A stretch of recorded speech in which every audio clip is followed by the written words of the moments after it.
Hi guys, welcome back to an explore literature. इस video के अंदर हम एक मेटाफिजिकल पोइट जॉन डन की एक बहुत ही interesting poem the sun rising को डिस्कस करने वाले हैं। लास्ट तक बने रहिएगा ताकि आप कोई भी पॉइंट को मिस ना करें। ये एक 3 स्टेंजा की पोएम है जिसे 1633 में पब्लिश करवाया गया था। इसमें जो हमारे पोएट हैं वो शिकायत करते हैं सन को कि यार तुम हमें डिस्टर्ब करने आ जाते हो, मैं और मेरी बिलवर्ड यहाँ पे सो रहे हैं, लेकिन जो तुम्हारी रेजेस हैं, ठीक है, जो तुम्हारी किरणें हैं वो हमारे कमरे में आती हैं और इससे हम डिस्टर्ब होते हैं। इससे अच्छा तुम किसी और को जाके उठाओ, किसी और को जाके डिस्टर्ब करो, हमें क्यों डिस्टर्ब करते हो। तो वो सारी शिकायतें जो उन्होंने की हैं सन को, वो इस पोएम के थ्रू हमें प्रेजेंट की गई हैं। अब लाइन बाय लाइन इनको डिस्कस करते हैं। बिजी ओल्ड फूल अनरूली सन, कि यू डिफ़िकल्ट टू कंट्रोल सन, कि यार हम आपको कंट्रोल भी नहीं कर पाते हैं, आप हमेशा आ जाते हैं हमें डिस्टर्ब करने। वाई दो दाओ दस, कि why do you do this, ऐसे क्यों हो तुम, क्यों करते हो ऐसा। Through Windows and through curtains call on us, कि विंडो से कर्टेन से हमें बुलाने आ जाते हो। Must to thy motion lover seasons run, क्या आपकी मर्ज़ी से सारे सीजन्स चलेंगे अब, क्या हम जो लवर्स हैं वो आपकी मर्ज़ी से चलें। सोसी पेडेंटिक रिच गो चाइल्ड। तो अब ये 3 वर्ड्स की मीनिंग मैं आपको बता देती हूँ। सॉसी का मतलब होता है रूड, पेडेंटिक का मतलब है लाइक अ स्कूल टीचर, कि आप रूल करते हैं, and rich is a useless person, कि यार कैसे से आदमी हो तुम, जाओ ना उन बच्चों को डिस्टर्ब करो। चाइल्ड का मतलब यहाँ पे बॉदर करना, कि बॉदर करो, डांटो उन लेट हो रहे स्कूल में जो बच्चे हैं उनको। और द सोर प्रिंटेसेस, और जो कि अप्रेंटिसेस हैं उनको तुम डांटो, या तो बच्चों को डांटो या अप्रेंटिसेस को डांटो। हमें क्यों देखते हो हमेशा आके, हमें डिस्टर्ब कर देते हो आप। अगर आप इन बच्चों को डांटोगे तो ये अच्छे से स्कूल में जाएंगे, उनका कुछ भला करो ना, हमारा क्या रोल है यहाँ पे। Go tell court huntsman that the king will ride, जाके जो कोर्ट के हंट्समैन हैं उनको बताओ कि भैया जो किंग है वो शिकार पे जाने वाले हैं।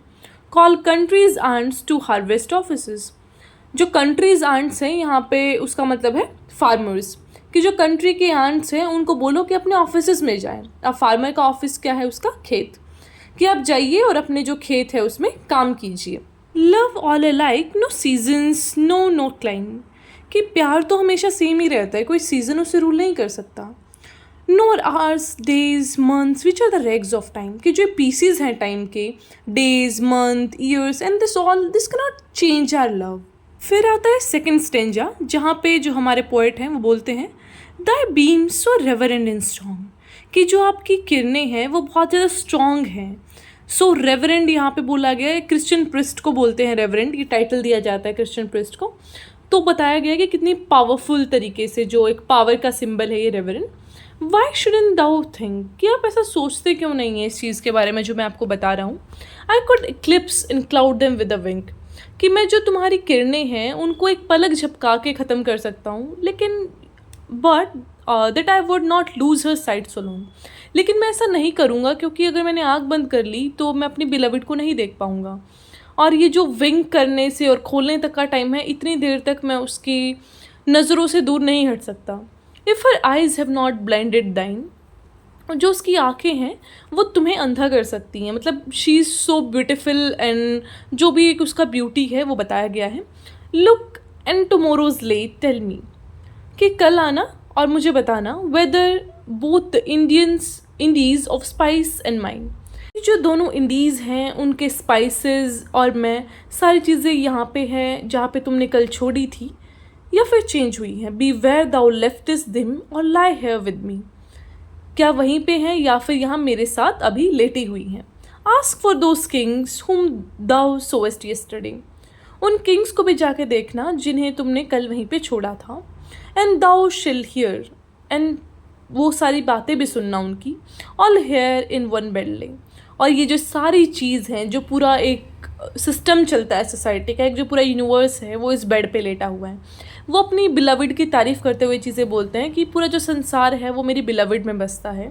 वो उनको इतना एक प्रेज़ कर रहे हैं और उनसे इतना प्यार करते हैं कि उनको पूरा यूनिवर्स ही अपने बिलविड के अंदर दिख रहा है। अब आता है आपका last stanza, stanza number 3।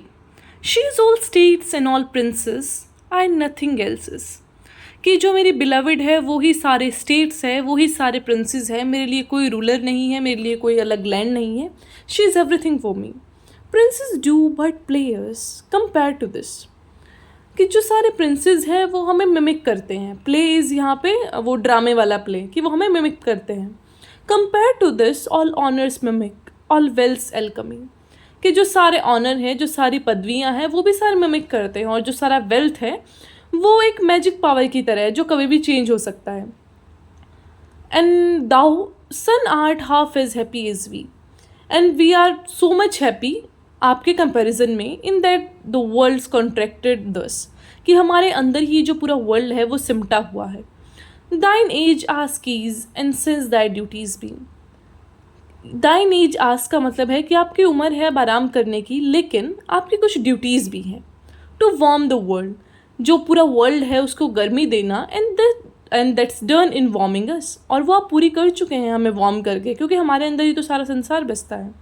Shine here to us and thou art everywhere, कि आप हमारे ऊपर शाइन कीजिए, तो मतलब आप हर जगह शाइन कर रहे हैं। This bed the centre is, this walls the spare, कि जो बेड है वो आपका सेंटर है। दाएं का मतलब होता है योर्स, कि ये जो आपका सेंटर है, और ये जो दीवारें हैं ये आपका स्फीयर है जिसमें आप रोटेट कर रहे हैं। इसी के साथ आपका पोएम कंप्लीट होता है। अब थीम्स के बारे में बात करते हैं। हमारा सबसे पहला थीम है द अथॉरिटी ऑफ लव। तो पूरी पोम के अंदर ही हमने ये चीज़ देखी है कि लव को कैसे सुप्रीम दिखाया है पोएट ने। उन्होंने सारे स्टेट्स, मतलब पूरे यूनिवर्स से ही कंपेयर कर दिया अपनी बिलवड को। The second theme is love as a microcosm of the universe, कि जो लव है वो अपने आप में ही एक पूरा वर्ल्ड है, उसको किसी और की ज़रूरत नहीं है, आप कंप्लीट हैं अपने लवर के साथ। Then the third theme is love and divinity, कि जो प्यार है उसका क्या इम्पोर्टेंस है, उसका क्या पावर है, वो इस थीम में डिस्कस किया जा सकता है। इसके बाद हम सिम्बल्स को देखते हैं। हमारा सबसे पहला सिंबल है सन। तो जो सन है वो रिप्रेजेंट करता है इमेंस डिवाइन पावर को, जहाँ पे हमारे स्पीकर बोलते हैं कि वो ना एक तरीके से हमारा सर्वेंट है, क्योंकि वो पूरा यूनिवर्स है जो अपने अंदर समा के बैठे हैं, and by giving them his raises, जो सन है वो अपना काम कर रहा है। तो मतलब जो सन है उसको एक डिवाइन पावर के तरीके से दिखाया गया है कि वो क्या करता है, अपने पावरफुल नेचर से उनको रेजेस देता है, और उसको हम कंट्रोल भी नहीं कर सकते। The second symbol is the empire, कि जो एम्पायर्स हैं यहाँ के, तो by comparing his lover to the Indies of spices and mine, और फिर बाद में वो कंपेयर करते हैं सारे स्टेट्स से, सारे किंग्स, सारे प्रिंसेस से। तो यहाँ पे जो स्पीकर है वो बताना चाहते हैं कि जो उनका लव है that is beyond the earthly rulers, तो जो अर्थ पे रूल चलते हैं उसके बहुत परे हैं, and that can not be calculated, क्योंकि वो बहुत ज़्यादा है, वो अपने आप में ही एक कंप्लीट वर्ल्ड है। इसी के साथ आपका ये पोएम कंप्लीट होता है। आई होप आपको समझ आया होगा। फिर भी कोई क्वेश्चन है तो उसे आप कमेंट में पूछ सकते हैं, and I will also upload the important questions for this, so stay tuned